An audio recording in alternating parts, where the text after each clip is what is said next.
மூவேந்தர்கள் வரலாற்றில் முதலாவதாக நாம் சோழருடைய வரலாறு பார்க்கலாம். சோழர்களுடைய தலைநகரம் என்ன அப்படின்னு பார்த்தீங்கன்னா உறையூர். அதே பிற்கால சோழர்களுடைய தலைநகரம் தஞ்சை.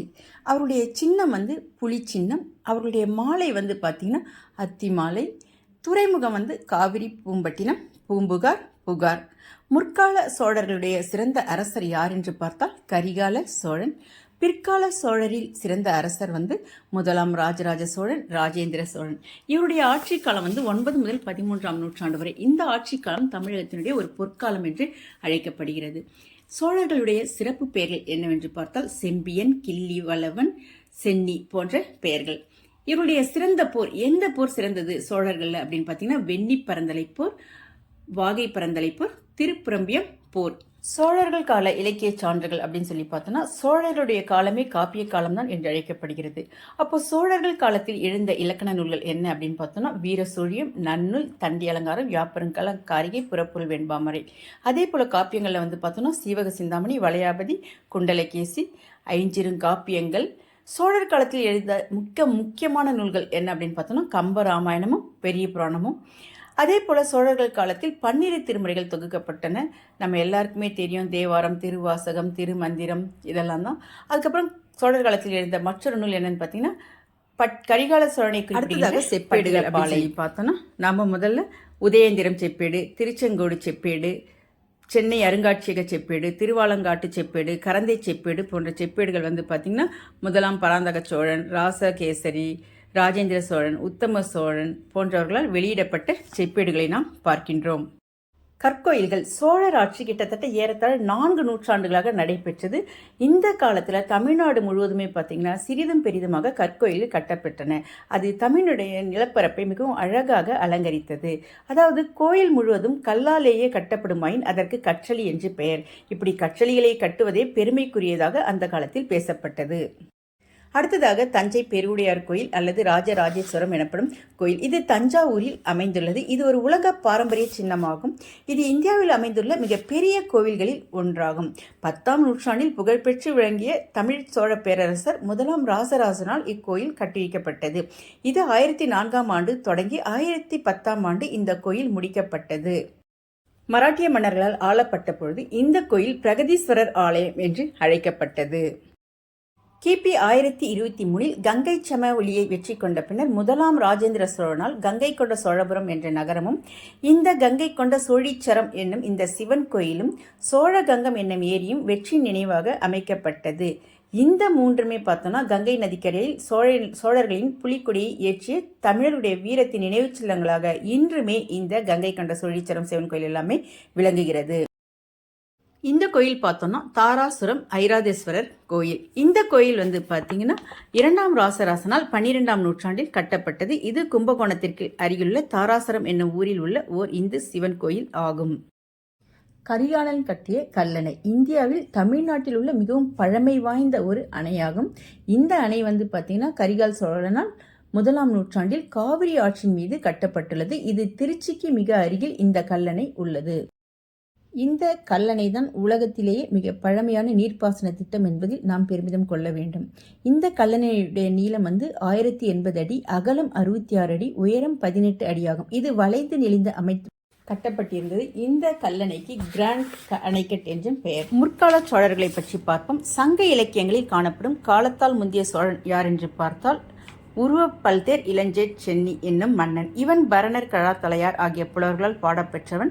இவனை பற்றிய குறிப்புகள் புறநானூற்றில் உள்ளது. அகநானூற்றிலும் இவனை பற்றிய பாடல் ஒன்று உள்ளது. இவன் மௌரியர் கோசரை சேர்ந்த படையை தோற்கடித்தவன். இவனுடைய மகன்தான் முதலாம் கரிகாலன். அதாவது முதலாம் கரிகாலன் அவனுடைய தாய் வயிற்றில் இருக்கும் பொழுதே இந்த இளஞ்சேட் சென்னி இறந்து விடுகின்றார். எனவே கரிகாலன் தாய் வயிற்றில் இருக்கும் பொழுதே அவன் அரச பதவியை பெற்றான். முற்கால சோழர்களில் மிகவும் புகழ் பெற்றவன் இந்த முதலாம் கரிகாலன். இவன் சேர மன்னன் பெருஞ்சேரலாதுடன் போரிட்டான். கரிகாலனுடைய அன்பு சேரனுடைய முதுகில் பாய்ந்ததால் அவன் அவமானமாக கருதி வடக்கிருந்து உயிர்விட்டது பற்றி சங்க இலக்கிய பாடல் ஒன்று நமக்கு அந்த தகவலை தருகின்றது. அதாவது பாண்டிய மன்னர்களையும் வெற்றி கொண்ட கரிகாலனுடைய ஆட்சி தமிழ்நாட்டில் நீண்ட காலம் நடைபெற்றது. காவிரி ஆட்சியில் கட்டப்பட்ட அந்த கல்லணையும் இவனுடைய காலத்து கல்லணையாகும்.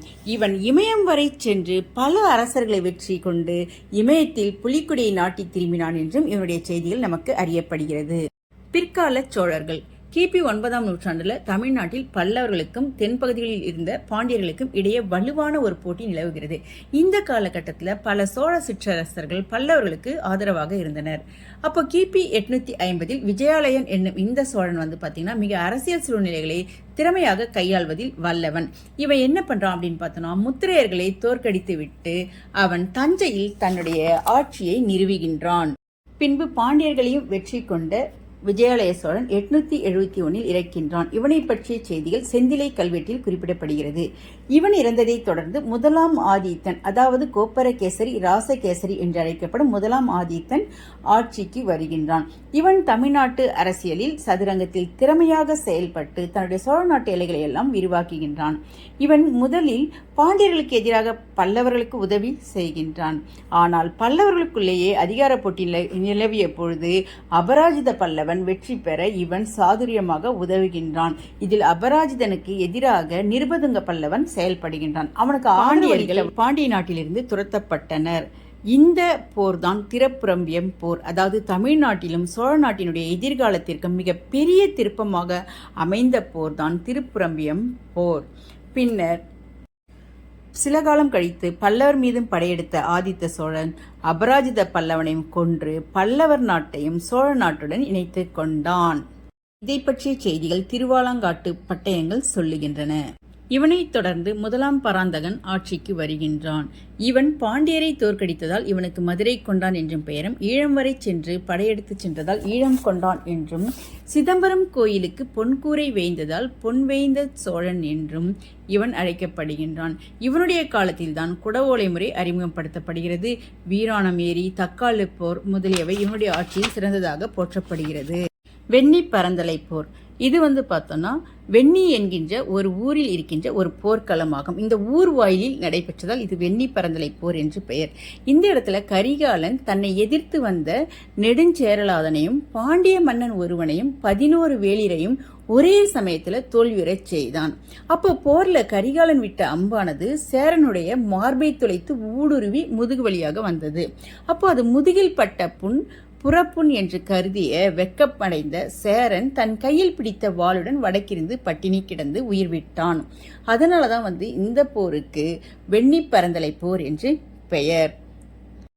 வாகை பரந்தலை போர் இது பாத்தீங்கன்னா வாகை பரந்தலை என்ற இடத்தில் நடைபெற்ற ஒரு போராகும். இதுல 9 மன்னர் கரிகாலனை எதிர்த்து போரிட்டனர். அந்த போரில் கரிகாலன் தன் குதிரைப்படையை வைத்துக் கொண்டு தானே அந்த படைகளை வழிநடத்தி போரில் வெற்றி பெற்றான். அதுல 9 மன்னர்களும் யாராலும் அவனை எதிர்த்து நிற்க முடியவில்லை. அவர்கள் அனைவருமே தங்களுடைய வெண்குற்ற கொடையை போர்க்களத்திலேயே போட்டுவிட்டு ஓடிவிட்டனர். கரிகாலன் வெற்றி கொண்டான். இதுதான் வாகை பரந்தலை போர். இவ்வாறு 10ஆம் 11ஆம் நூற்றாண்டுகள் சோழர் காலத்தின் பொற்காலமாக தமிழகத்தில் விளங்கியது.